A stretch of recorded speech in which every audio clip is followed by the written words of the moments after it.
Hello friends, welcome to my channel. Exercise 1.1 पे मैं चल रहा था क्लास 10 एनसीईआरटी। इसके मैंने कुछ क्वेश्चंस करवा दिए थे। आगे हम इसके नेक्स्ट क्वेश्चंस लेके आए हैं। देखिए क्वेश्चन नंबर 6 बेटा क्या कहता है आपसे कि चेक वेदर 6 की power n can and with the digit 0 for any natural number n। आपसे क्वेश्चन कहा है कि आप चेक करके बताइए कि 6 की पावर जो n है उसका जो एंड होगा, इसको जब सॉल्व करेंगे तो उसका जो एंड होगा वह क्या डिजिट 0 पे उसका एंड आएगा for any natural number n, चाहे n की वैल्यू कुछ भी हो। n की वैल्यू चाहे कुछ भी हो तो उसके ऊपर ये जो इसका एंड आएगा वो क्या डिजिट 0 पे समाप्त होगा। आपसे क्वेश्चन पुटअप हो रहा है। जैसे बेटा 6 की वैल्यू मैंने यहाँ 1 ले लिया, n की जगह मैंने नेचुरल नंबर यानी 1 2 3 4 5 6, तो मैंने 1 ले लिया तो बेटा 6 आएगा। 2 ले लिया तो 6 इंटू 6 यानी 36 आएगा। तो आप देखो बेटा ये क्या यहाँ पर 0 पे समाप्त हो रहा है, एंडिंग पॉइंट 0 है क्या? नहीं है।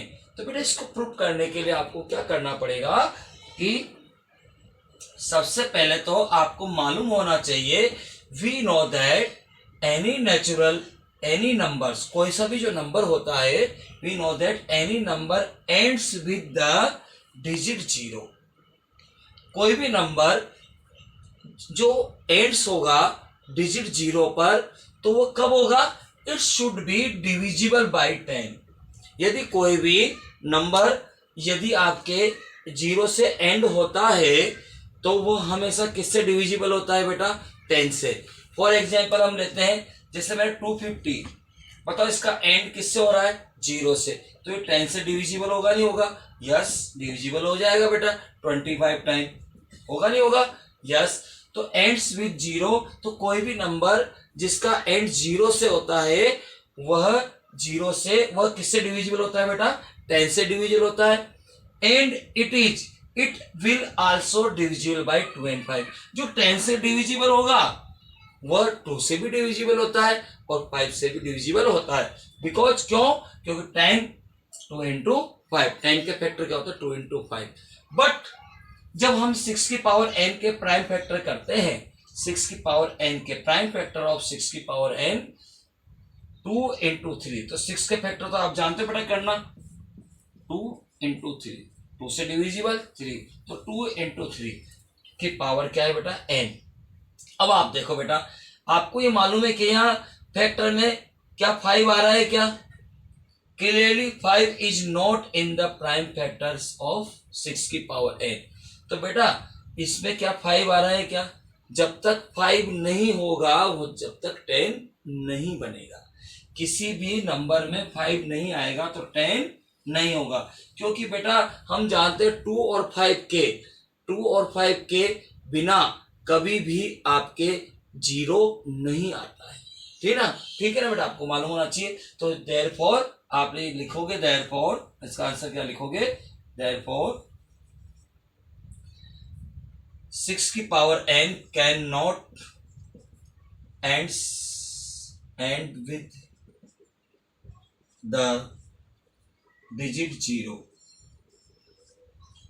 for any natural numbers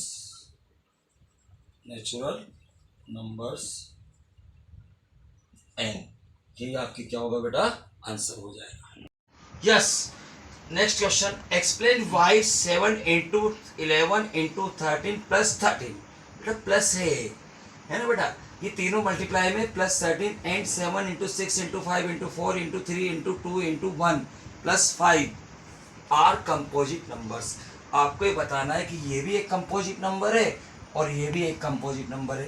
बेटा आप जानते हो नंबर टू टाइप्स के नंबर होते हैं। एक तो प्राइम नंबर्स होते हैं और एक होते हैं कंपोजिट नंबर। तो प्राइम नंबर्स में होता क्या है? प्राइम नंबर्स में एक तो ओनली इटसेल्फ यानी स्वयं से ही क्या होते हैं? डिवाइड होते हैं। तो जो डिविजिबल होते हैं एक तो स्वयं से डिवाइड होते हैं। Prime numbers can be divided by one and only itself. जो केवल 1 से डिवाइड हो और इटसेल्फ यानी स्वयं से डिवाइड हो, खुद से डिवाइड होते हैं, वो प्राइम नंबर होते हैं। और कंपोजिट नंबर क्या होते हैं? कंपोजिट नंबर हैव फैक्टर्स, जिसके जो फैक्टर होते हैं एक तो 1 होते हैं और अदर देन 1 एंड इटसेल्फ, यानी 1 और स्वयं के अलावा भी इसके अलग से फैक्टर होते हैं। सिंपल लैंग्वेज में आपको बताता हूं बेटा, मैं सिंपल लैंग्वेज में ये है कि कंपोजिट नंबर होते हैं जिसके 2 से ज्यादा फैक्टर होते हैं, जिसके 2 से ज्यादा फैक्टर होते हैं। 1 तो 1 और इटसेल्फ को छोड़ के जिसके 2 से ज्यादा फैक्टर होते हैं वो कंपोजिट नंबर, जिसके ओनली फॉर 2 फैक्टर होते हैं उसको प्राइम नंबर कहते हैं। आइए बेटा ध्यान दें, तो यहां पर देखो बेटा, इधर 7 इंटू फर्स्ट नंबर अपने पास ये है इंटू 13 प्लस 13 डन। अब आप देखो बेटा इसमें कुछ कॉमन आ रहा है, देखो दोनों में से प्लस का साइन है या मल्टीप्लाई है, तो आप बेटा यहाँ कुछ कॉमन आ रहा है, तो आप जब कॉमन लेंगे तो आप ध्यान दे बेटा, इसमें 13 कॉमन आ रहा है, देखो बेटा ये कॉमन आ रहा है ना, तो इसको कॉमन ले लेंगे।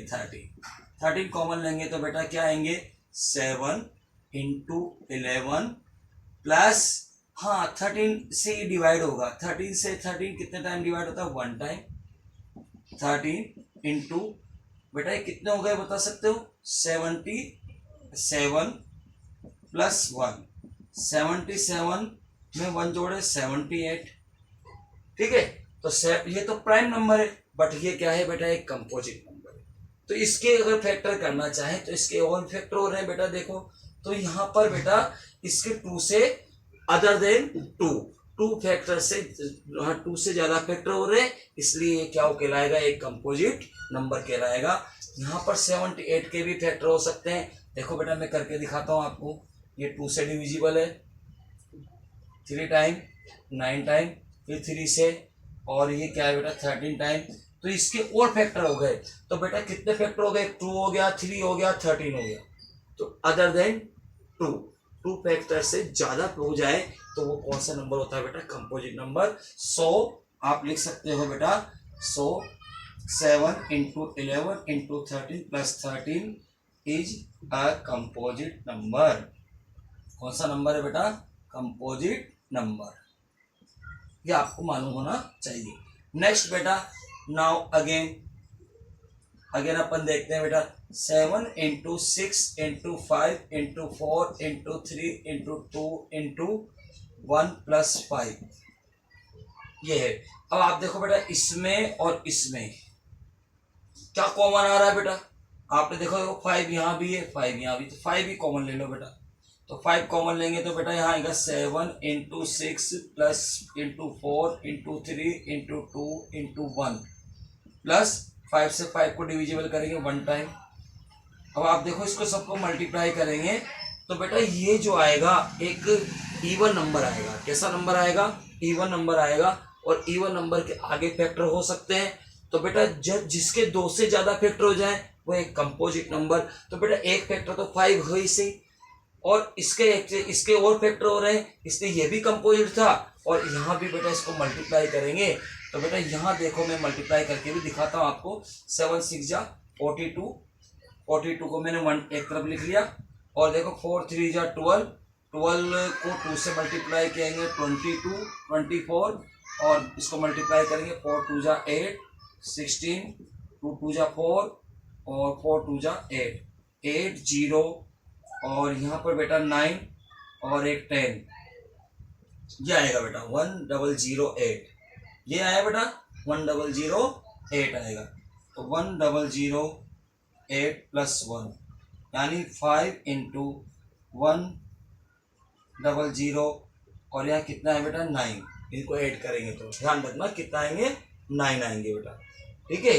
तो आपके पास ये आया, तो बेटा इसके फिर फैक्टर हो जाते हैं बेटा, इसके ये डिविजिबल हो जाता है नंबर, तो इसके फैक्टर हो जाते हैं। तो इसलिए ये क्या है बेटा? इट इज सो नंबर क्या है बेटा? 7 into 6 into 5 into 4 into 3 into 2 into 1 plus 5 is a composite number. ये भी क्या होगा बेटा? एक कंपोजिट नंबर होगा, क्योंकि इसके अदर देन फैक्टर हो गए। आइए नेक्स्ट क्वेश्चन पे हम चलते हैं, जो इसके एक्सरसाइज का लास्ट क्वेश्चन है बेटा, 1.1 एक्सरसाइज का last question. There is a circular path around a sports field. एक स्पोर्ट फील्ड का सर्कुलर पथ है, ऐसा एक स्पोर्ट फील्ड है, उसका एक सर्कुलर आपके पास फील्ड है। Sonia takes 18 minutes to drive 1 round of the field. Sonia जो है 1 राउंड करने में 18 मिनट का समय लेती है। 18 मिनट का समय सोनिया 1 राउंड को करने में लेती है। ठीक है बेटा।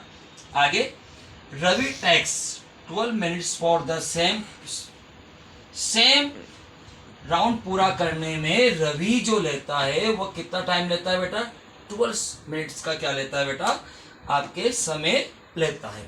आगे चलो, सपोज ये मानकर चलते हैं, suppose they both start at the same point. हम मान के चलते हैं कि वो एक पॉइंट से स्टार्ट हुए, दोनों के दोनों एक पॉइंट से क्या हुए बेटा? स्टार्ट हुए। सोनिया भी और रवि भी। रवि भी यहां से स्टार्ट हुआ तो सोनिया भी यहां से स्टार्ट हुई, दोनों एक पॉइंट से स्टार्ट हुए at the same point and at the same time, same time पर और सेम पॉइंट से। ठीक है। And go in the same direction भी सेम, एक ही डायरेक्शन में चले। ठीक है।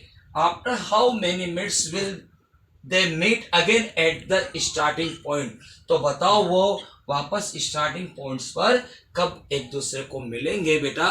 तो ध्यान देना बेटा, जब भी दौड़ होती है, जब रेसिंग होती है, तो ऐसी स्थिति में मिनिमम पॉइंट्स पे आपको निकालना होता है कि मैक्सिमम जो अपन जो दौड़ते हैं ना, तो मिनिमम टाइमिंग आपको निकालना पड़ता है दौड़ पूरी करने के लिए। ठीक है। तो आपको यहाँ मिनिमम वैल्यू फाइंड करनी है, और आप जानते हो जहां मिनिमम की बात आती है वहां एलसीएम होता है। क्या होता है बेटा? एलसीएम होता है। तो हम वी नो दैट, हम क्या फाइंड करेंगे यहाँ पर? एलसीएम क्या करेंगे? फाइंड करेंगे। तो we know that we find LCM of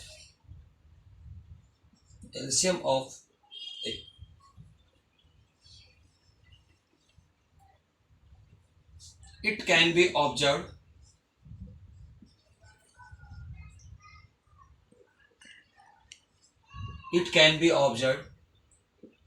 we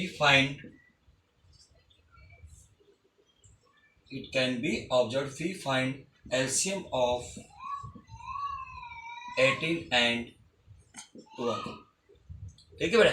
हम यहाँ ऑब्जर्व करके पता लगा देते हैं बेटा कि हमें किसका एलसीएम फाइंड करना है, 18 और 12 का क्या करना है? एलसीएम फाइंड करना है, क्योंकि हमें बेटा मिनिमम टाइम निकालना है, और मिनिमम के लिए एलसीएम होता है, मैक्सिमम के लिए एचसीएफ होता है। ठीक है बेटा। तो हमें एलसीएम फाइंड करना है यहाँ पर। तो बेटा कैसे? आपको मालूम है, प्राइम फैक्टराइजेशन मेथड से 18 लिखेंगे 2 9 टाइम, 3 से जाएगा, 3 से डिविजिबल है 1 टाइम। यहाँ पर बेटा 12 2 6 time, 2 3 time, 3 1 time.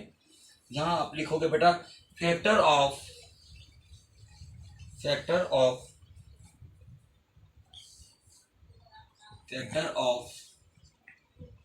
18 is equal to 2 into 3 into 3, और factor of 12 is equal to आया बेटा आपके 2 इंटू 2 इंटू 3। अब हमें एलसीएम फाइंड करना है बेटा। आपको मैंने कहा था एलसीएम में चुन चुन के मारते हैं। क्या? चुन चुन के मारो, चुन चुन के, यानी मैक्सिमम वाले फैक्टर को लेना है। तो बताओ यहाँ पर 2 कितने टाइम है? 1 टाइम। यहाँ पर 2 कितने टाइम है? 2 टाइम। तो बेटा हम क्या करेंगे? 2 टाइम को, मैक्सिमम 2 टाइम है, 2 टाइम वाले फैक्टर को ले लेंगे। इसी प्रकार देखो बेटा यहाँ पर 3 कितना टाइम है? 2 टाइम। यहाँ 3 1 टाइम। तो मैक्सिमम कहाँ आ रहा है? यहाँ आ रहा है मैक्सिमम, तो 3 टाइम को 2 टाइम यहाँ पर ले लेंगे।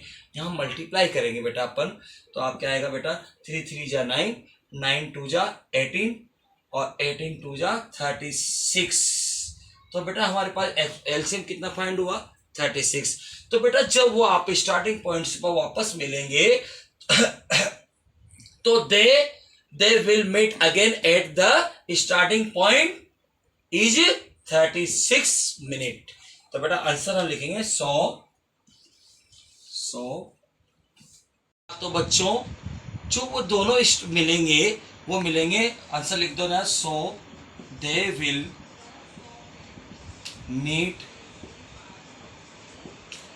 Meet again, they will meet again at the starting point,